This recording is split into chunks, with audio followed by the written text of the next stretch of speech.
you're in Park City? Yeah, check out my dogs. Oh, hey, dogs. Look at that. That's Georgia. Hey, girl. She wants to say hi, and there's Crosby over there. Oh, Georgia so and we Crosby. named him, and he's won 41 times. Right. Uh-oh. Sorry, guys.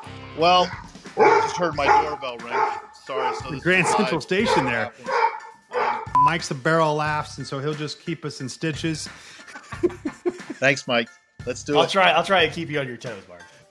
Ladies and gentlemen, welcome to the Stick and Hack Show, a sophisticated and brilliant look into the world of golf from a stick and a hack. Now, your hosts, Mike Ryan and Adam Grubb. All right, everybody, welcome in. This is the Stick and Hack Show. I'm your host, Adam Grubb. The hack, that's Mike Ryan. The stick, Mike, I haven't said welcome in months. Good to see you, sir.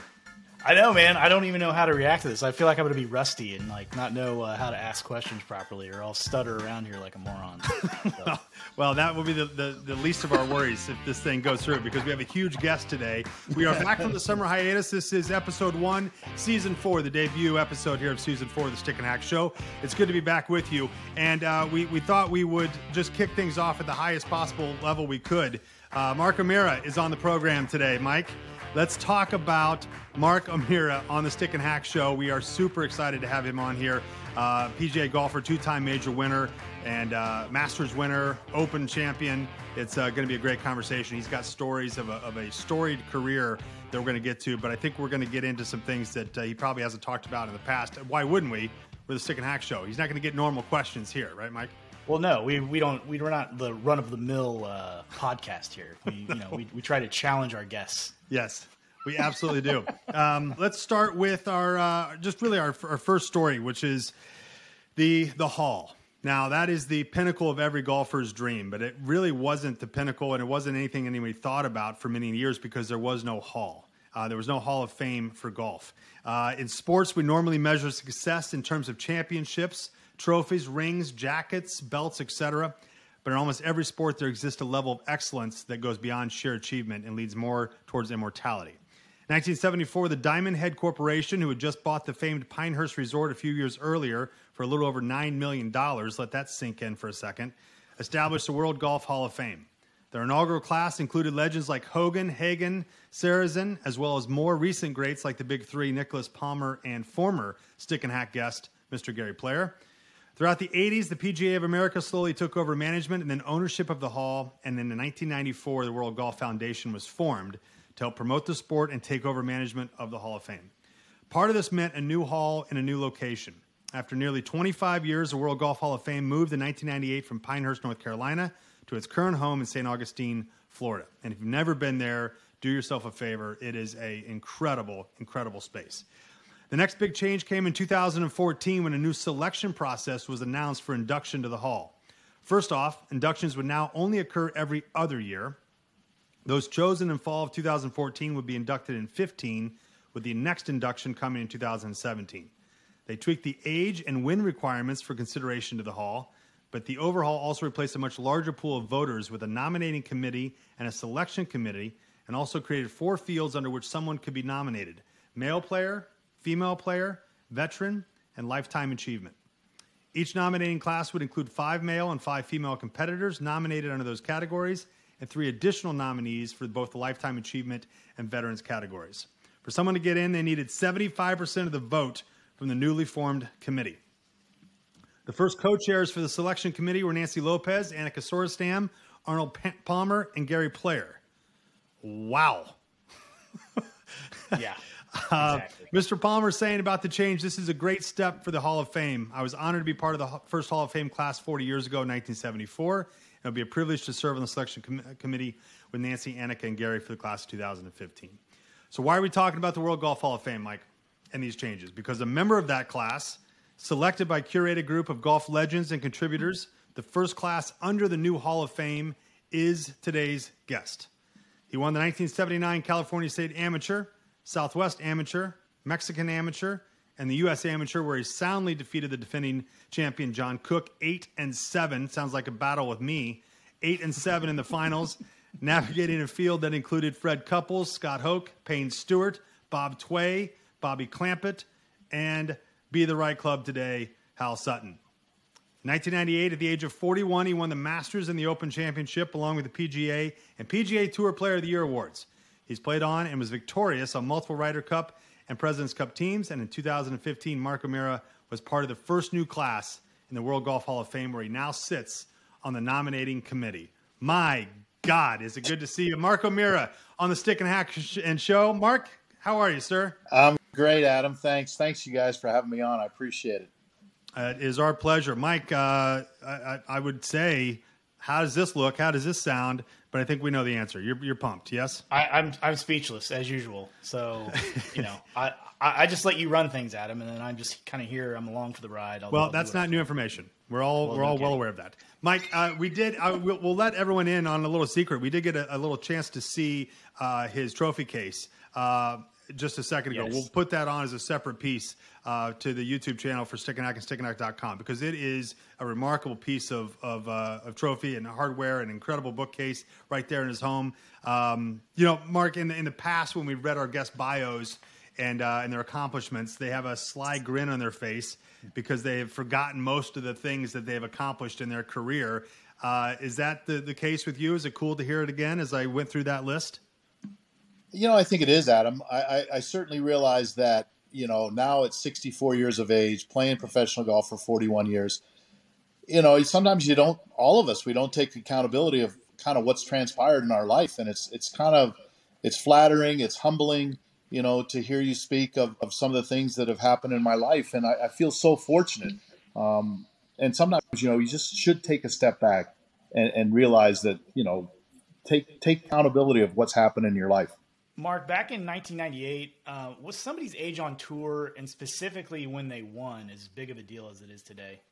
Well, I think that certainly, the younger generation have come along and are so much more mature, Mike, at an earlier age, and they're ready to win. Back in the days, a lot of times players, they felt like they didn't reach their peak or their prime until, the early 30s to mid 30s. And nowadays, we're watching these young players, at 21, 20, 22 coming out and winning and winning kind of easily and expecting themselves to win. So it has changed. Yeah, because you would think that at 41 back in the day, that was okay. He's 41 years old. Who cares? Today, you're 41, 42, 45, winning a major. It's news for a week and a half, and they're calling the home to make sure that you don't need to be back in time, right? I mean that. Yeah. It's a very different landscape in today's golf space. It is. That's why the accomplishment that Phil Mickelson did this year, winning the PGA Championship at, close to 51 years of age was incredible. But once again, you take a look, and the game has certainly changed. But the one thing that hasn't changed is the golf ball doesn't know how old you are. Yeah, indeed. And neither does the golf course. And That's true. They will punish you from time to time. The beginning of your golf story, Mark, is not uncommon. You were 13 years old. You snuck onto a golf course. You started smashing the ball around a little bit, and you fell in love with the game. And you've been in love with the game ever since. But looking back, can you imagine yourself doing anything else? Because I know for a time period there, you were actually thinking about doing something else. Well, after I won the amateur in '79, I was my senior year in college, and I knew that I needed to go back to school and finish up and get my degree, because at the time, even though I'd won the amateur and I'd played well in college and was an All-American, this and that, there was no guarantee, especially the way I performed in the Masters in '80 as an amateur and the U.S. Open champion as an amateur. I to be honest with you, I sucked. I wasn't very good compared to the rest of the pros. So I think on the back burner, I knew that if it didn't go well, I had to have that degree. And I also knew that, we're a lot like our parents. And my father was in the furniture industry. He was a furniture guy his whole life, sales. And I thought, if I don't think my father ever thought I was going to make it, number one. And number two, I thought if I couldn't make it as a pro, or maybe I shouldn't even try as a pro, I would fall into the category kind of along my father's footsteps and be in some type of sales job and use my golf as a plus. That's where we all do. in sales. We play golf, and we just use it as a plus so we can get out there and and sell something, right? Right? Exactly. You're either going to be a pro golfer or you're going to be in sales.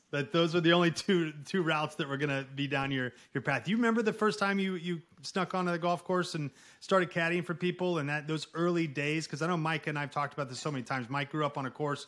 I didn't. I kind of found golf later on and just by happenstance. But Mike, he grew up on a golf course. It sounds like you grew up on a golf course. Do you remember those early days, the first time that you smelled the grass and that first contact of the ball? I do. I remember how special it was. And I also realized that a lot of it happened for a reason. I mean, I was born in North Carolina, but by the time I was 13, my dad was getting transferred, new jobs. I lived in North Carolina, Marietta, Ohio, Birmingham, Michigan, Long Island, New York, Dallas, Texas, Tustin, California, Wheaton, Illinois, back to Mission Viejo, California. So when you get moved around so much as a young individual, I mean, it's hard to make friends. As soon as you made a friend, you're gone. So I would have been 13, maybe end of 7th grade, going into 8th grade, junior high.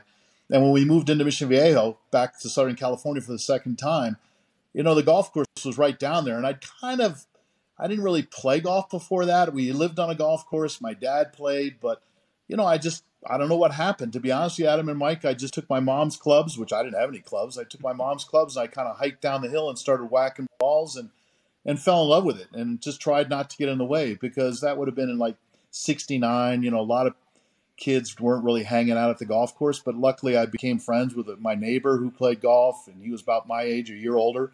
And next thing you know, we got the bond and had a good high school team, and the rest is kind of history. Mark, we like to get the behind-the-scenes takes on many things in golf, so let's talk about the World Golf Hall of Fame for a second. Can you walk us through your process for evaluating players or people that do fit the criteria and making selections on who to nominate? Well, I think when as Adam pointed out, Mike, the fact that they kind of overhauled the whole Hall of Fame selection committee and the ideas of how an individual was going to get into the World Golf Hall of Fame after the 2013 Hall of Fame class, 14 went through that whole renovation. And now I think it's wise because the members that are in the Hall of Fame have a vote. My process would be, they send us a bunch of information on possible candidates, and when you look at it, at least the male side, I mean, the female side was always difficult. You had to have like 20 wins, multiple major championships. I mean, it was tough. And so now I think we put the majors in high regard. Having a major championship win is very, very important. 1, 2, 3, something like that. On the male side, we look at, the Players' Championship, kind of a minimum of almost 15 wins. Or on the international side, it is a hard thing. And it's not easy to really narrow it down to specific players. But I think over the time, there's so many players that I believe in my heart that should be in the Hall of Fame right now, and they're not in the Hall of Fame. And, they do kind of move the criteria around a little bit, which I'm not always, totally 100%, because it used to be, you had to be 50 or older. Now it's down to 45. And I understand, and some of the other players that got in early that still play well and still are winning. So, the Hall of Fame is a special place. I don't know how many members we have. That maybe there's 64 members in the Hall of Fame, something like that. And look, obviously it was a thrill when I got the call from the commissioner back in 14 saying that, he made the first call to me to let me know that I was going to get in. And, I was disappointed, to be honest with you, because in 13, I thought I had the credentials to get in and I didn't get in. But, sometimes it's better to wait a little bit longer, as Adam pointed out, not to belabor it, but to have the confidence of Arnold Palmer and Gary Player and Annika Sorensen and Nancy Lopez, to have those four finally give the vote for myself, David Graham, Laura Davies, and A.W. Tillinghast to go into the Hall in 2015. That was a privilege, and it was worth waiting for. So when you think about baseball, the Baseball Hall of Fame is really the creme de la creme of a hall, right? And then right behind that is probably the Canton and the College Football Hall of Fame. Do you think that at some point that Golf Hall of Fame is going to have that same first ballot recognition that these other sports do? Because the names that you just said right there in the last 3 minutes, is enough for me to go, my God, why isn't this a bigger topic every year of who's in, who's out, and all that, like it is with baseball? Well, I think it is, and like you said, Adam, it's a tough call because there's some players that certainly deserve to be in there that aren't in there yet, and we don't want time to pass them by, and it's nice to be able to have an induction ceremony with a player that is still present, is still on this earth. That's a good start. That's a good start. It doesn't do a whole lot of good if they're not around for them to be able to accept that great honor. So.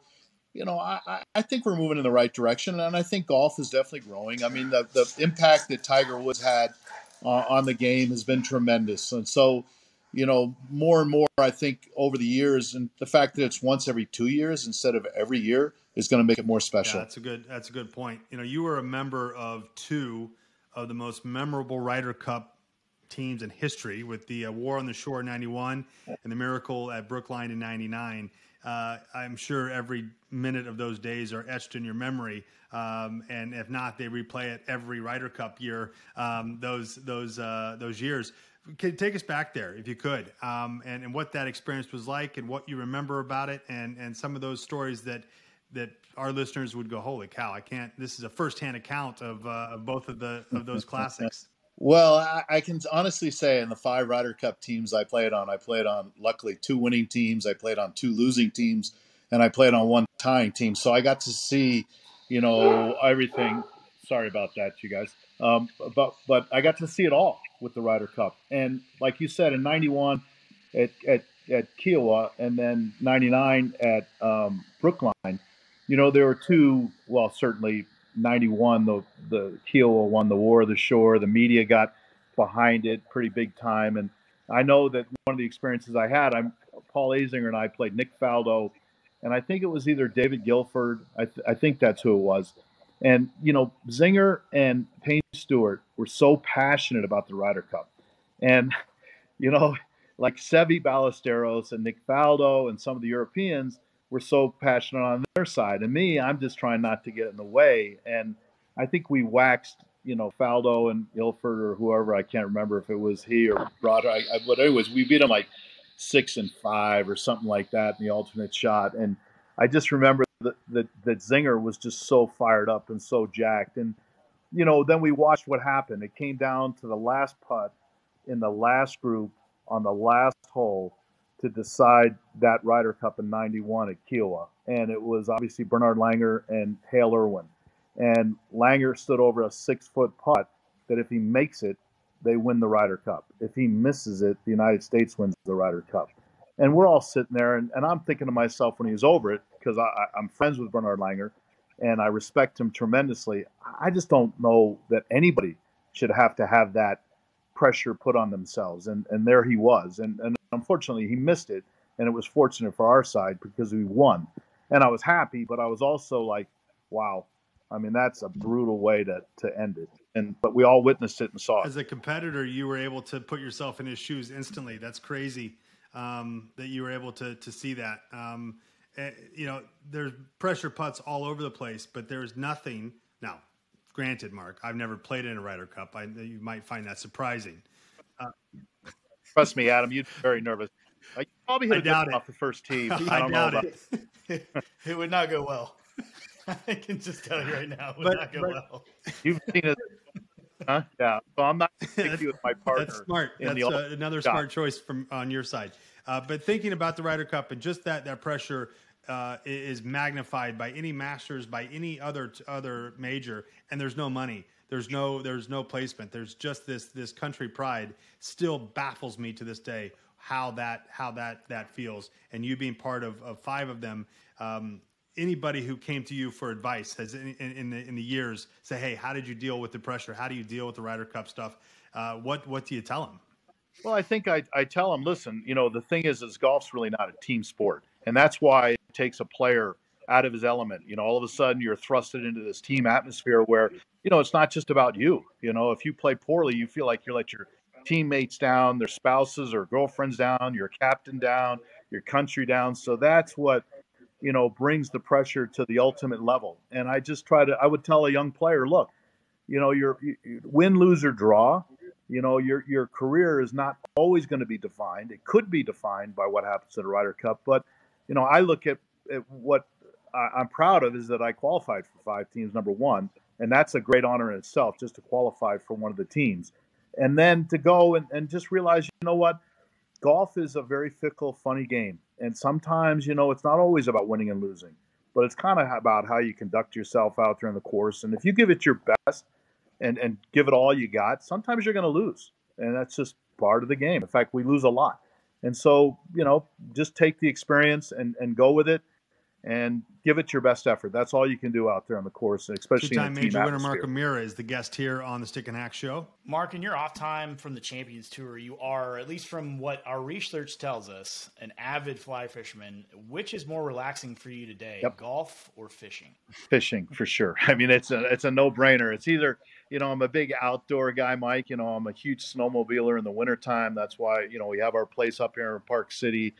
At a golf course, actually, I designed up here at Tuhey, and I practiced a little bit. I've been off for a week, but I'll hit a few balls because I'm going to play this coming week. So, yeah, my wife sometimes says, what? Oh, why don't you, if you're bored, why don't you go down and practice? And I said, well, I don't want to. And she goes, okay, that's a good enough reason. Zero interest in that. I said, it only takes me a couple days. I do this for a living, okay? I want nothing to do with that. Right. So fly fishing, Sometimes. Tell us about that and where that takes you. And because we hear a lot of this, Mike, right? That a lot of golfers, a lot of celebrities. I know Letterman, one of my idols, is this massive outdoors Montana fly fisher. That's where he went away from all the stresses and headaches of a career. That seems to be where you live. Tell me about where you go when you're out there fishing and just enjoying the nature. Well, I've always loved fishing, to be fair, guys. I mean, I've always loved it. When I was a little kid, when it wasn't like my parents took me fishing or whatever, I remember when I lived in the Midwest, I would take a rod and go down to the lake and try to catch bluegills. And so then that progressed to where when I lived in Southern California and I first turned pro, even before that, I was a big bass fisherman. And, I hoped that someday if I made enough money, I could go buy a bass boat so I could go fishing. And it certainly takes your mind away from what I do for a living, and that's playing golf, or the pressures of playing golf and always questioning or understanding or not understanding, why am I hitting these shots, or why am I not chipping better or putting better or driving the ball better. So when I'm in the river fly fishing now, I've kind of got into fly fishing around 96, 97. I'm a big avid steelhead fisherman where I throw a spey rod, which is a bigger fly rod. And to be fair, I'm probably better at that than I am golf, just because I love it, and I don't always catch a ton of fish, but I know that every cast and every swing of the fly, I'm thinking, oh, this is going to be the one. This is going to be it. I'm going to catch a fish here, and especially like fly fishing for trout, you got to be kind of accurate with your cast. So it's like, I guess I would make it kind of like golf, where the creativity of a short game, like a chip shot here or there. Trying to place the ball in a certain spot on the green. So sometimes, fly fishing and casting, it correlates exactly right back to golf, but yet I'm not thinking about golf at all. So I think sometimes you got to have an out. And that's what, being in outdoors, fly fishing, I think it helps make you better at whatever else you do professionally in your life. Mike, you can appreciate this because Mark has chosen two sports, fishing and golf, both which are solitary, kind of in your own bubble sports, both of which I'm terrible at, fishing and golf, because I need a lot of people around me. I need a lot of activity. I need a lot of action. Is that on purpose, Mark, that you just picked the two things that are pretty isolated to yourself? Well, I'm not big on crowds, I'm not big cities. I don't mind. I mean, obviously my times of playing golf and being around and being a pal of Tiger Woods, all our practice rounds at all the majors and everything. Listen, nobody's coming out to watch Mark O'Meara play. Hardly anybody. And I get that. And I'm okay with that. But everybody's certainly out there to watch Tiger Woods. And I happen to be, right on a ringside view and watching, what that young man did over his whole career. So, I can understand why, individuals want to once in a while just kind of revert back to something that's away from all that, away from all the drama, away from everybody, judging this or that, or and especially today's world, these young players, as talented as they are with social media and the requirements and this and that they're trying to do.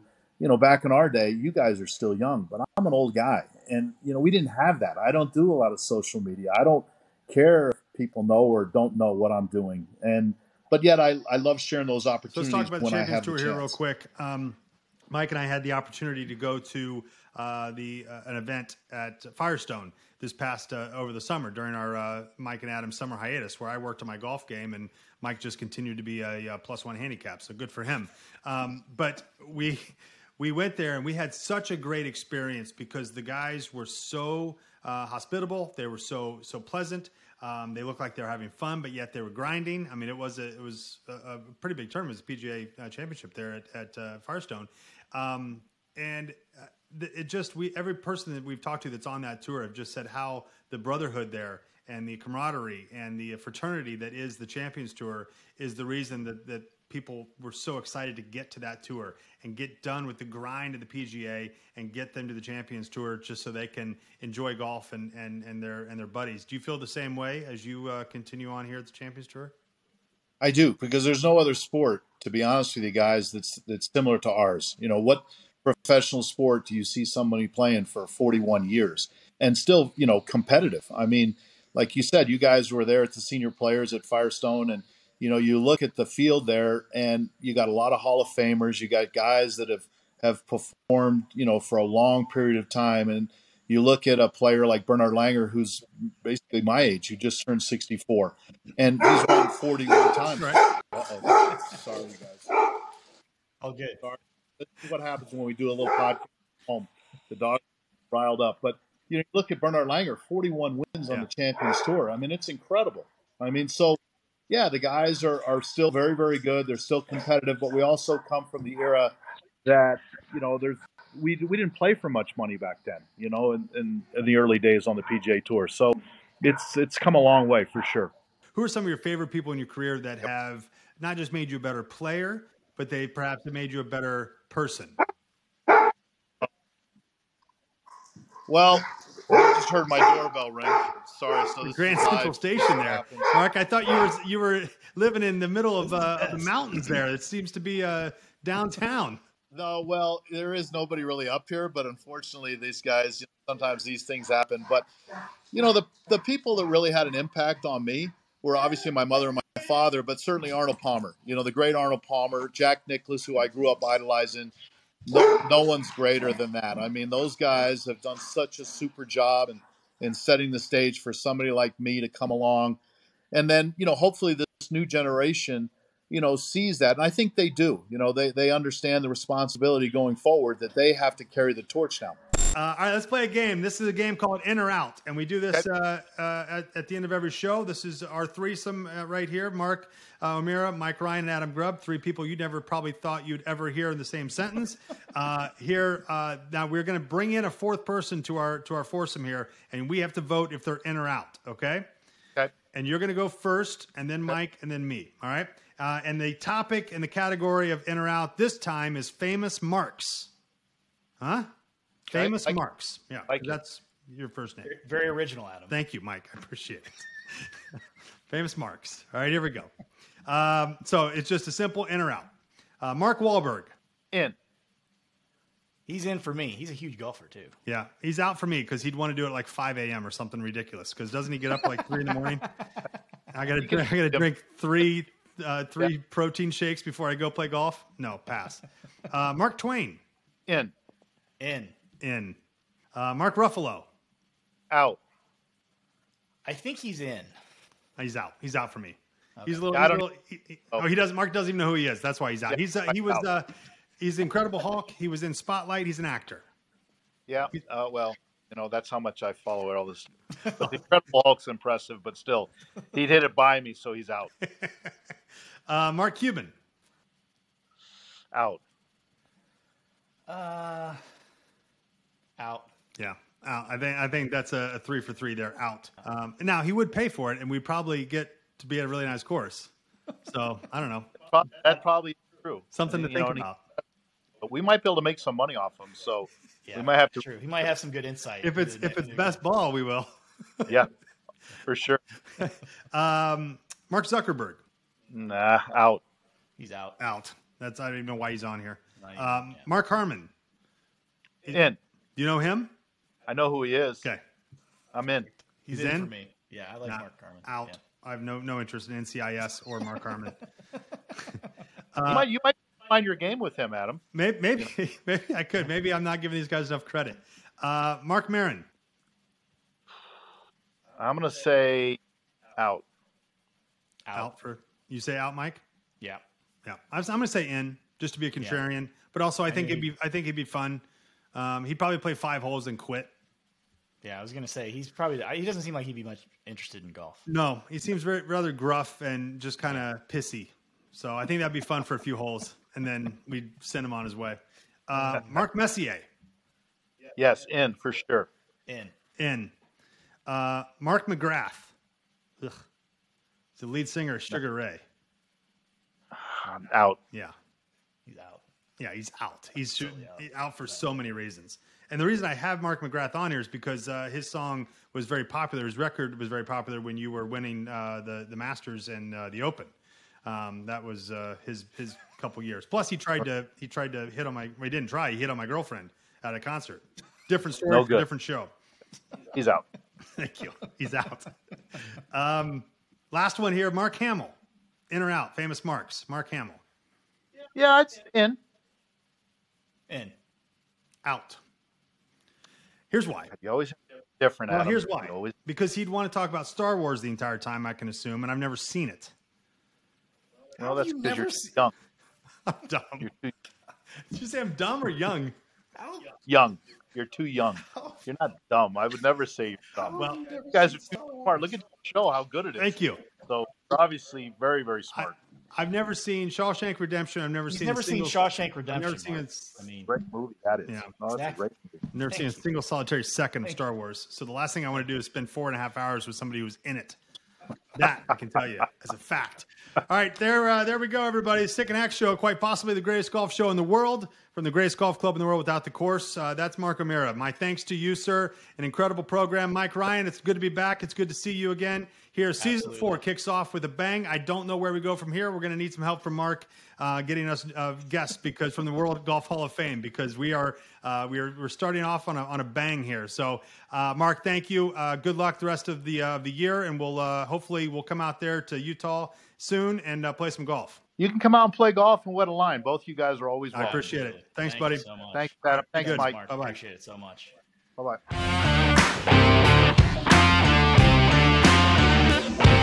Okay, we're done. This has been the Stick and Hack Show. Go to stickandhack.com to become a free member of the world's greatest golf club without the course.